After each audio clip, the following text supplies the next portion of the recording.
Welcome to Shriver's Gardens Gallery, where we are so excited to present the second in a series of emerging artists exhibitions.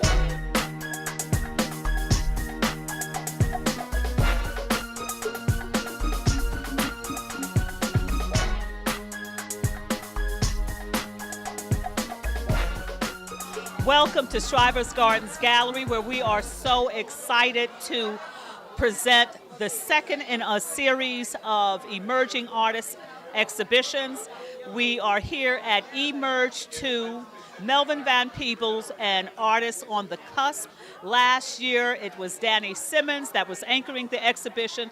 This year we have the exciting Melvin Van Peebles, a true Renaissance American artist. And he is anchoring this exhibition, and we have artists on the cusp this year that are presenting works of art that are new and exciting and contemporary, and they are truly right on the cusp. Can you elaborate on the importance of you being here? Well, that's the idea. That's the importance. This is the shot, what I think should have to be this. We got to respect ourselves and show what we can do. It's essential. That's why I'm here. So, like a lot of us didn't know that you were an artist. When, how long back did you decide to say, you know what, I'm going to start being an artist on a professional level? I was 11. I've won scholarship in painting all over the world. Oh, really? Yeah. Okay. And sculpture, etc., etc. Yeah. I used to paint portraits in Mexico at this. Had a scholarship in when I was 11, and I've been all around. Okay. And for some of these emerging artists, what words of advice could you give to them in terms of them carrying on with their work? Well, that question is, it should, I hope, be clear what's going on. What it being clear what's going on is that we're trying to do these things and incite the other people to do it. That's it. My son here, August, here at the Shriver's Garden Gallery with security tight at the opening reception for eMerge 2, Melvin Van Peebles and Artists on the Cusp. I am one of those artists. Right now we have our ancient modern tune in. We tune into the different sounds through the different generations of music that convey a message of positivity and love. From the Rutico Foundation to the, messages of love. We got some classic Decca records and some Wackies and some By the Rivers of Babylon where we sat down. Each record conveys a message to me personally, and all of them combine to form the body as we travel through time, space, and the ethers. And our heads are tuned in, listening to each message and doing the right thing, So I just had to put this piece together for the sanctity of love and, traveling. It's about creativity and life. So I personally don't have one style or like to get boxed into one style. I just create whatever the vibe tells me to create, whether it's working on digital or experimenting with records to make a sculpture piece out of it, or if it's a painting on some canvas to bring out the unseen scene, it's all art, it's all life. I just try to explore and push myself beyond what I'm regularly doing. So it's always pushing myself forward.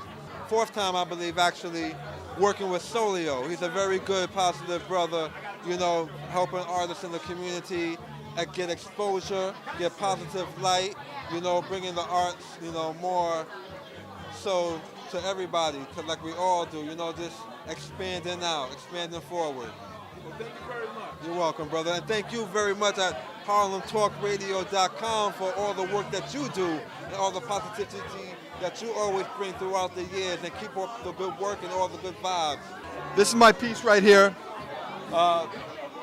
It's called Wing Fat Schmear, and it is basically, in essence, it is an ode to the streets of New York. It's all photos that I've taken over the course of probably five years, maybe 10 years, of bodega signs, of Chinese takeout signs, of Coney Island signs, of graffiti, street art, subway signs, manhole covers, advertisements in Chinatown. Basically, I spend a lot of time on my bike riding around the city, and I'm inspired by the nonstop parade of cultures and people on the streets of New York, and that's basically what I did here is try to kind of cram all of the energy of the New York street onto a 4 foot by 4 foot piece of salvaged lumber.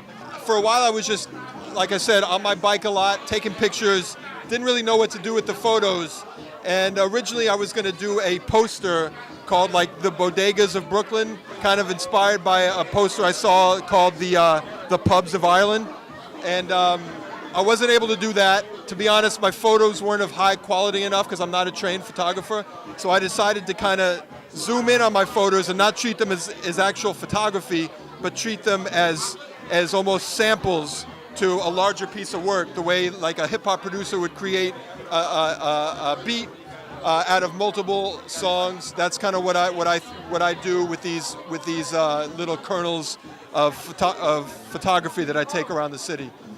And so basically I started taking all these pictures, and eventually I started creating these collage pieces out of salvaged plywood that kind of spoke to my love and inspiration in New York. The website, it's bodeganyc.com, BODEGANYC.com, and you can see all my work there. You can contact me there. My email address, josh@bodeganyc.com.